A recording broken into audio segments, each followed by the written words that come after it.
Assalamualaikum warahmatullahi wabarakatuh. Nama saya Azlan Atira binti Muhammad Azlan daripada Fakulti Teknologi Kreatif dan Warisan Elektif Multimedia. Hari ini saya akan membentangkan cadangan projek penyelidikan saya yang bertajuk Pembangunan Aplikasi Permainan Pembelajaran bagi Kanak-kanak Disleksia di Kelantan. Teknologi digital kini memainkan peranan yang sangat penting dalam bidang pendidikan kerana mampu menjadikan proses pembelajaran lebih menarik dan berkesan.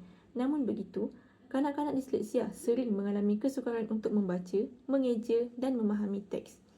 Kaedah pembelajaran secara konvensional juga kurang sesuai kerana terlalu bergantung kepada bahan bercetak.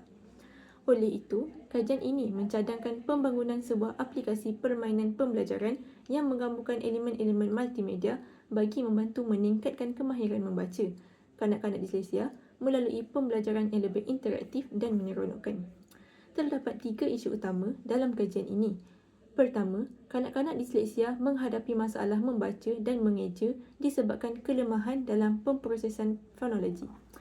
Yang kedua, kaedah pembelajaran tradisional kurang menarik perhatian mereka kerana lebih fokus kepada bahan-bahan bercetak.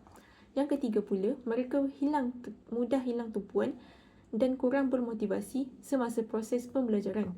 Oleh itu, penyelesaian dicadangkan ialah membangunkan sebuah aplikasi permainan pembelajaran yang menggunakan elemen multimedia dan konsep game-based learning bagi meningkatkan motivasi serta keberkesanan pembelajaran. Kajian ini mempunyai 3 objektif utama. Yang pertama ialah mengenal pasti unsur-unsur multimedia yang sesuai digunakan dalam pembangunan aplikasi. Yang kedua ialah membangunkan aplikasi permainan pembelajaran menggunakan model AD. Yang ketiga ialah menilai tahap penerimaan dan kepuasan pengguna terhadap aplikasi tersebut. Bagi setiap objektif ini, satu persoalan kajian telah dibentuk bagi memastikan objektif kajian dapat dicapai. Kajian ini memberi manfaat kepada 4 pihak. Yang pertama ialah kanak-kanak disleksia melalui peningkatan kemahiran membaca menggunakan pembelajaran yang lebih interaktif. Yang kedua, kepada guru sebagai alternatif bahan bantu mengajar yang lebih menarik. Yang ketiga pula ialah kepada ibu bapa kerana aplikasi ini boleh digunakan sebagai bahan pembelajaran tambahan di rumah. Dan akhirnya kepada penyelidik lain sebagai rujukan dalam pembangunan aplikasi pendidikan khas pada masa yang akan datang. Skop kajian ini fokus kepada kanak-kanak disleksia sebagai pengguna utama aplikasi. Guru tadika dan guru PPKI pula bertindak sebagai stakeholder dalam proses mendapatkan maklumat serta penilaian aplikasi. Bagi pengumpulan data, kajian ini menggunakan 3 kaedah utama iaitu temu bual, pemerhatian dan soal selidik. Kajian literatur ini merangkumi 4 aspek utama iaitu pemilihan aplikasi sebagai medium pembelajaran. Kajian lepas menunjukkan aplikasi mudah alih lebih fleksibel dan sesuai digunakan oleh kanak-kanak disleksia kerana boleh diakses pada bila-bila masa sahaja serta menggalakkan pembelajaran secara kendiri.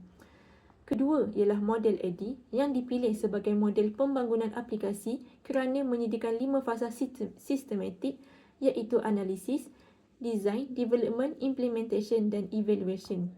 Yang ketiga ialah teknologi acceptance model atau dikenali sebagai TAM yang akan digunakan untuk menilai tahap penerimaan pengguna berdasarkan 3 konstruk utama iaitu perceived ease of use, perceived usefulness dan behavioral intention to use.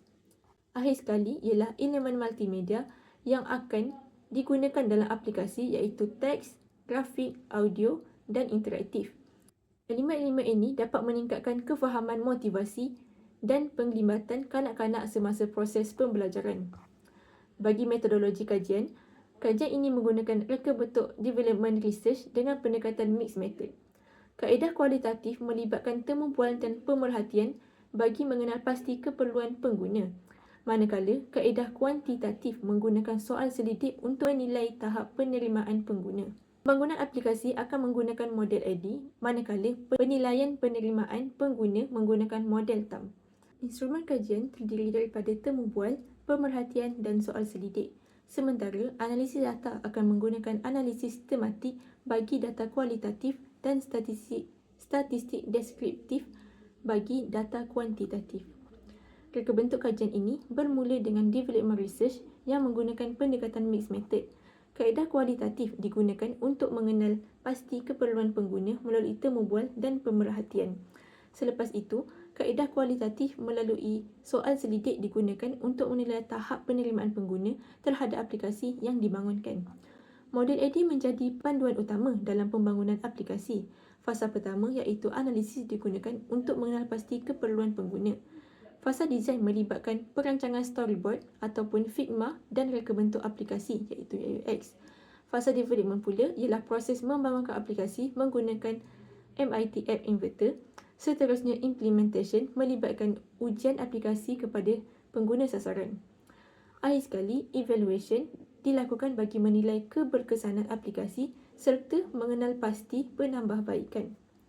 Bagi menilai penerimaan pengguna, kajian ini menggunakan model TAM. Model ini mengukur kepada 3 aspek utama iaitu kemudahan penggunaan atau disebut PEOU, keberkesanan aplikasi atau disebut PU dan niat pengguna untuk terus menggunakan aplikasi iaitu behavioral intention to use. Penilaian akan dijalankan menggunakan soal selidik berskala Likert 5 mata. Sebagai kesimpulan, kajian ini bertujuan untuk membangunkan aplikasi permainan pembelajaran bagi membantu kanak-kanak disleksia meningkatkan kemahiran membaca melalui pendekatan yang lebih interaktif. Kajian ini menggunakan model AD sebagai model pembangunan dan model TAM sebagai model penilaian dengan pendekatan mixed method bagi memperoleh data yang lebih menyeluruh. Diharapkan, aplikasi ini dapat memberi manfaat yang baik kepada kanak-kanak disleksia, guru, ibu bapa serta menyumbang kepada pembangunan bahan pembelajaran digital dalam bidang pendidikan khas.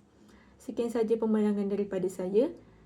Sekian, terima kasih dan Assalamualaikum.